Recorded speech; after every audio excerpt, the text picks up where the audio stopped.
Sesangat kacang kaula amul diajukan pengurus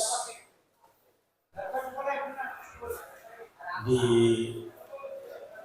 Rutan 2 Las 2D Kabupaten Bangkalan. Semoga baik kesehatan, kesabaran dalam melaksanakan tugas sekolah. Dan yang saya hormati saudara-saudaraku sekalian yang ada di binaan pemasyarakatan Rutan Bangkalan, saya sangat berbangga juga menjadi pemimpin.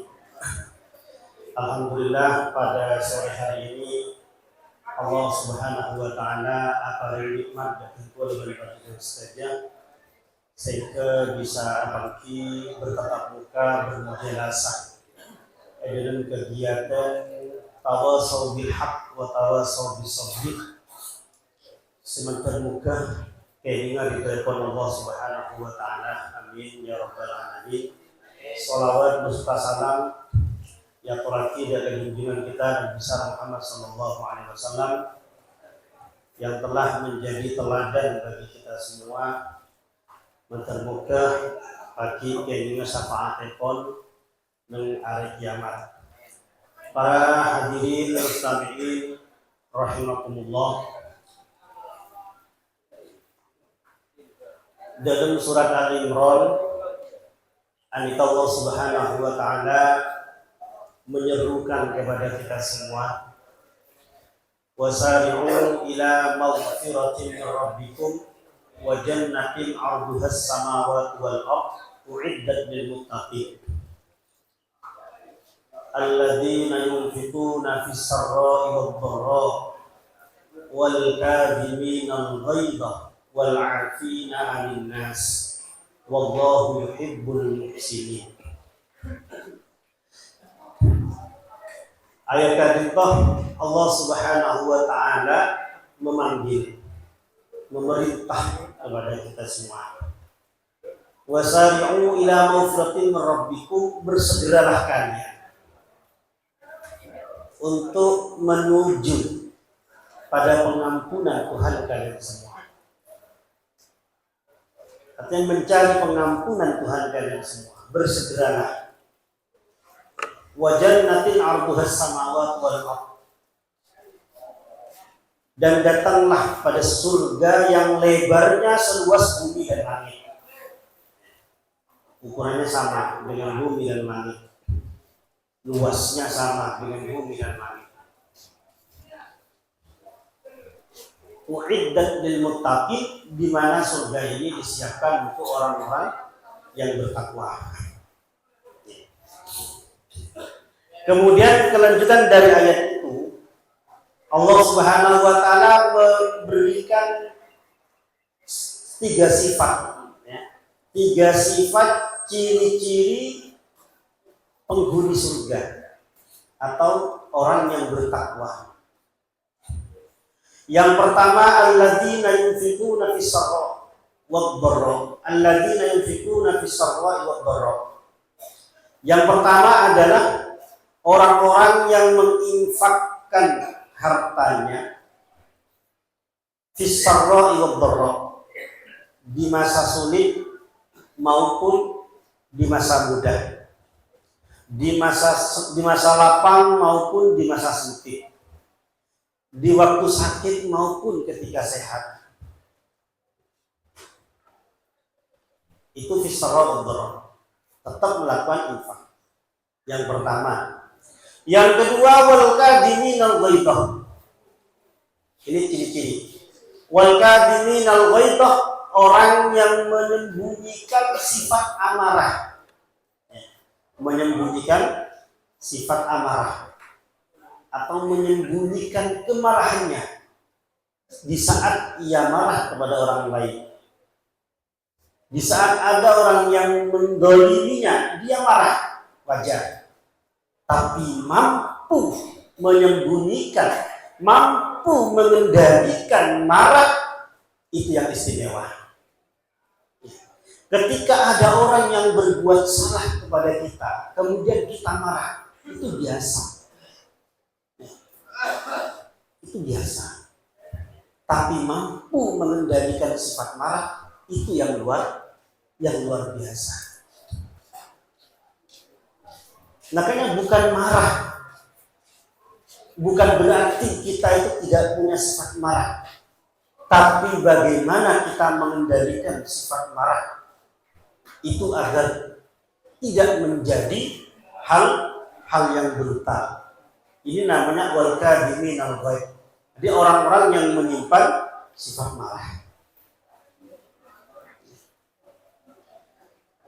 Makanya kata Rasulullah Shallallahu Alaihi Wasallam, orang yang kuat itu bukan orang yang menang dalam bergulat. Orang yang kuat itu bukan orang yang menang dalam bertinju. Orang yang kuat itu bukan orang yang berotot kuat. Tapi orang kuat itu adalah orang yang mampu menahan amarah dan nafsunya. Sebab kita semua itu punya sifat marah, punya sifat nafsu. Dalam jiwa kita ini ada jiwa malaikatnya, ada jiwa syaitaniyahnya. Dan marah ini adalah bagian daripada jiwa syaitan. Kata Rasulullah, innal ghadab minas syaitan. Marah ini adalah bagian daripada syaitan. Maka lawanlah sifat marah itu dengan air, karena setan itu terbuat dari api. Maka lawanlah dengan air. Artinya ketika marah kita diberi solusi untuk ambil wudhu. Ini ciri-ciri yang kedua.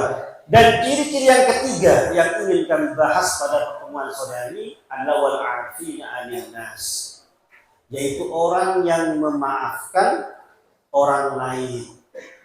Nah, orang yang memaafkan orang lain ini di atas pangkatnya orang yang menyimpan sifat marah. Ya, di atas pangkatnya orang yang menyimpan sifat marah.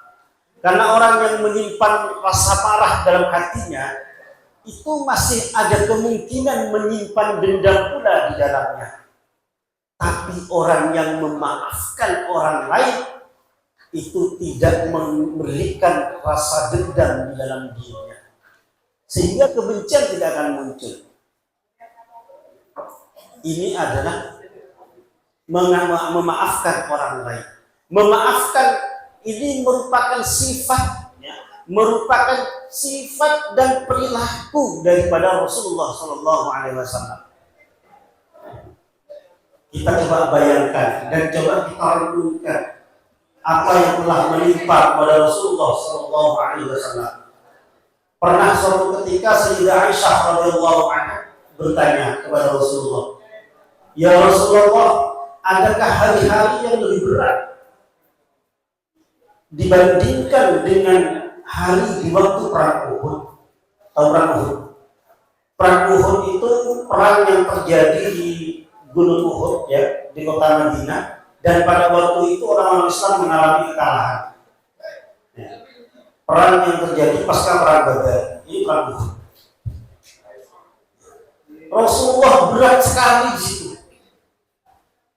Banyak syahid yang gugur termasuk pamannya yaitu Sayyidina Hamzah. Bahkan Rasulullah sendiri kena lemparan batu besar. Sayyidah Aisyah radhiyallahu anha bertanya kepada baginda Nabi, "Ya Rasulullah, adakah yang lebih berat dibanding dengan hal itu?"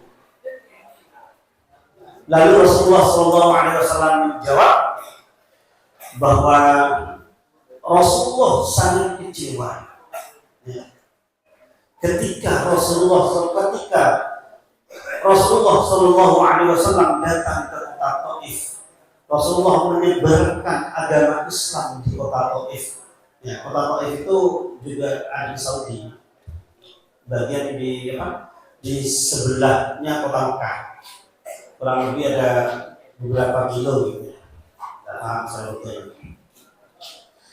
Rasulullah datang ke kota Taif, berdakwah di situ, menyampaikan agama Islam dari satu tempat ke tempat, dari satu pimpinan ke pimpinan, satu tokoh ke tokoh.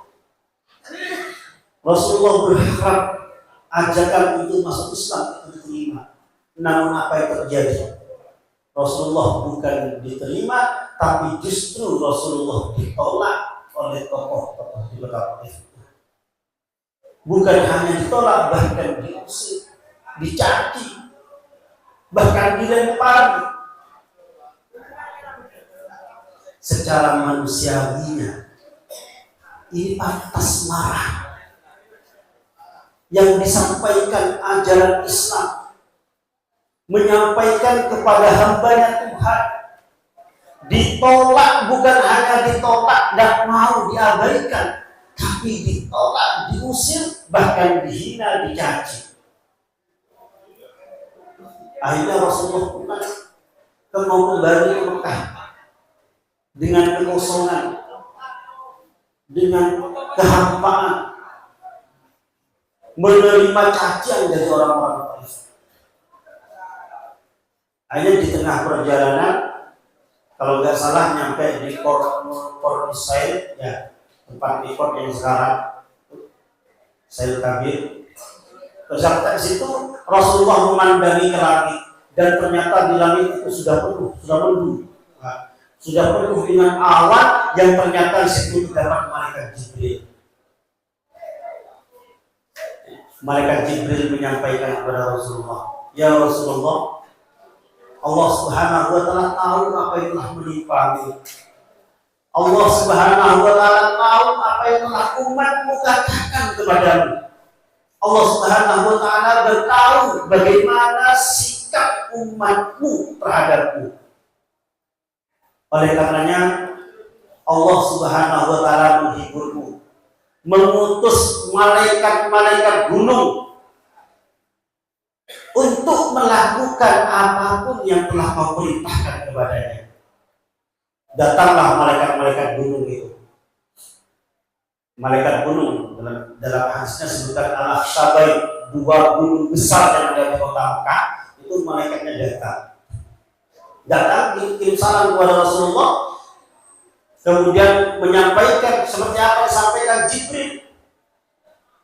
Allah Subhanahu wa Ta'ala telah mendengar apa yang telah disampaikan oleh umatmu kepadamu, dan aku, wahai Rasulullah, kata malaikat-malaikat gunung, diperintahkan untuk melakukan apapun yang kau kehendaki. Apakah kau menghendaki gunung itu saya angkat kemudian saya tumpahkan kepada orang-orang tersebut? Kata malaikat gunung kepada Rasulullah. Tapi apa jawaban Rasulullah? Jawaban Rasulullah SAW di luar dugaan. Rasulullah benar-benar menjadi orang yang penyayang, menjadi rahmat bagi seluruh. Rasulullah menjawab, "Tidak malaikat, aku mengharapkan justru dari mereka nanti akan lahir generasi-generasi yang menyembah Allah tanpa menyekutuinya, generasi-generasi yang menjunjung tinggi Islam." Ini artinya apa? Ini artinya Rasulullah SAW memaafkan kepada mereka yang bukan hanya sekedar mendolimi, tapi menyakiti dengan dahsyat yang luar biasa. Rasulullah SAW memaafkan. Ini teladan. Dan ternyata memberikan maaf kepada orang lain itu bukan hal yang mudah, itu bukan hal yang gampang. Perlu jiwa yang besar untuk memberikan maaf kepada orang lain. Bagaimana tidak? Apalagi kesalahannya, ya, kata peribahasa tadi itu, lebih baik putih tulang daripada putih mata. Nah, itu yang bisikan-bisikan seperti itu yang membuat ego kita besar, kemudian ego sektornya kita itu bangkit, dan kita tidak memaafkan kepada orang lain. Kalau menahan marah itu bisa jadi, tapi masih menahan dendam. Tapi kalau memaafkan, ini benar-benar move on dari peristiwa itu. Kalau lupa sih enggak, kata Gus Dur. Memaafkan iya, artinya sudah hampir dikatakan tidak terjadi apa-apa. Lain. Oleh karena itu, katanya Rasulullah SAW, saya ada 3 hal yang ingin saya bagikan kepada kalian semua. Tiga ini nomor satu, tidak ada harta yang berkurang ketika disedekahkan. Tidak. Artinya harta itu akan bertambah berkah dan bertambah berlipat-lipat baik di dunia maupun di akhirat. Itu dengan cara sedekahkan. Yang kedua, ma zadallahu 'abdan bi'afin illa raf'an. Artinya Allah Subhanahu wa taala itu tidak menambah seorang hamba dengan sifat pemaafnya kecuali semakin tinggi, ya, kecuali ketinggian. Jadi orang memaafkan itu bukan berarti putih mata, bukan berarti orang itu hina, bukan berarti orang itu takut, tapi justru Allah Subhanahu wa taala itu memberikan pangkat lebih tinggi lagi kepada orang yang benar-benar memiliki jiwa pemaaf. Karena di muka bumi ini semua tidak ada masalah yang tak bisa diselesaikan. Al-Quran dan hadis ini panduan kita untuk menyelesaikan semua problematika yang ada di muka bumi ini. Tidak ada yang tidak bisa diselesaikan. Maka konsepnya harus itu. Konsepnya tidak boleh putih mata.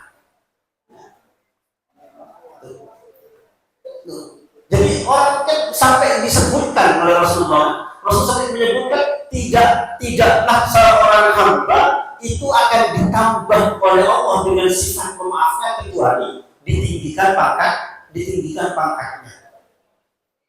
Gitu. Sampai disebutkan kenapa? Karena memang asumsi dalam jiwa kita ketika kita menjadi seorang pemaaf itu dikira lemah. Ketika kita menjadi orang pemaaf itu dikira tidak berdaya, tak mampu apa-apa, dikira tak layak. Agar jadi masalah semakin besar, ya, yang kita ada masalah kecil yang kemudian menjadi masalah lebih besar, itu hanya kadang-kadang karena kita merasa tak layak, karena kita merasa karena diinjak-injak. Dan kita mestinya membaca Rasulullah itu makhluk manusia istimewa. Rasulullah itu pangkat paling tinggi. Rasulullah mengajak kepada masyarakatnya, bukan pada orang lain, mengajak kepada umatnya. Itu ditolak mentah-mentah, bukan hanya ditolak, justru dihina dan dicaci. Lalu kita hanya dengan tetangga, dengan teman, kadang dalam rasa enak, apa merasa ecok-ecok, apa merasa ecok-ecok harga diri dan martabatnya. Dan ini adalah pupuk yang paling empuk untuk membesarkan ego sektoniah kita. Ditambah lagi dengan marah, dengan kondisi yang mendukung, sudah semakin jadi. Akhirnya siapa yang menang? Yang menang adalah setannya. Itu.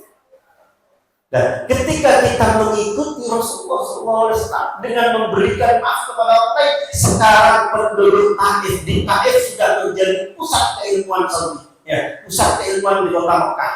Di Taif ada Rasulullah bin Abbas. Orang-orang Taif banyak yang pintar-pintar dan menjadi orang-orang yang ahli ibadah. Itu doa Rasulullah SAW. Dan kita juga, ya meskipun tidak 100%, tapi ada berapa persen gitu. Jadi hal-hal kita asumsi-asumsi, ya, atau apa yang ada dalam pikiran kita yang seringkali mengganggu hati kita. Itu seperti perasaan-perasaan tadi itu mindset seperti itu sudah mulai harus kita tanamkan dalam hati kita bahwa memaafkan ini adalah sifatnya Allah Subhanahu wa taala, al-afu, dan memaafkan ini ciri-ciri dari Rasulullah sallallahu alaihi wasallam dan sifatnya ulul azmi pilihan Allah Subhanahu wa taala. Maka kalau ingin dipilih oleh Allah Subhanahu wa taala, jadilah orang yang memberikan maaf, bukan orang yang malu lalu berbalas dendam, bukan orang yang ego dengan dirinya sendiri. Padahal setelah keegoannya dilakukan sudah banyak buktinya, ya. setelah mengikuti kata egonya, itu pasti menimbulkan masalah yang besar. Gesekan di jalan, seumpamanya, gesekan di jalan, del kunta senggol, tu arah pemespor, tak nekor, mager nekor, tahu sapangkok, nah itu, sapangkok seraja,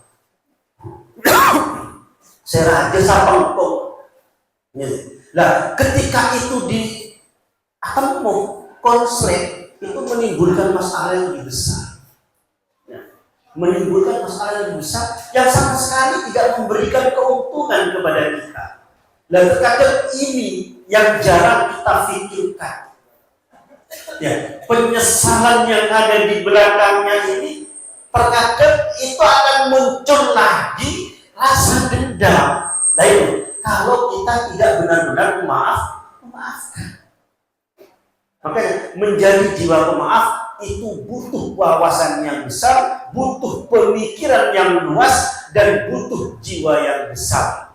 Oleh karena itu, paling tidak mari kita bekali hati kita dengan satu, kita tanamkan dalam diri kita bahwa Allah Subhanahu wa Ta'ala memiliki jiwa pemaaf. Dua, Rasulullah adalah public figure kita dalam memberikan rasa maaf kepada umatnya. Maka tade ceritana pote mata, tade ceritana kita akan hina, harga diri kita diinjak-injak hanya karena didolimi dan dibuat salah oleh teman-teman kita.